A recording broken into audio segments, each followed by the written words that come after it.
Finding every species of bull ant, Part 9. Today, we were searching around the area we were staying in during our trip in Kangaroo Island.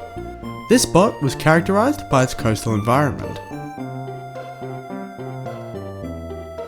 Rather quickly, we stumbled upon our first species, Myrmecia teperi. This small species is rather well known for the golden tip it sports on the rear end of its abdomen. In the area we searched in, Myrmecia teperi was abundant. We found roughly half a dozen colonies scattered around the area under some rocks.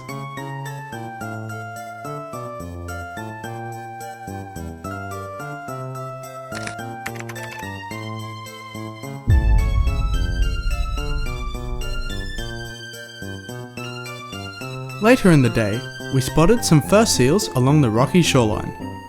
Although, while we were watching them, things started to get heated between two of the individuals, and they began to make some very interesting vocalizations.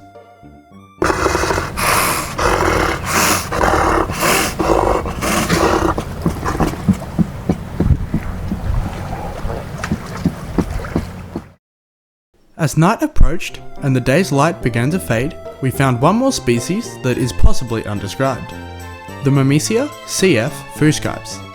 This species appeared to have quite a large population in the area, so we came back the next morning to try and get some better footage. This species appears very similar to Myrmecia fuscipes, with its dark legs and distinct thorax patterning.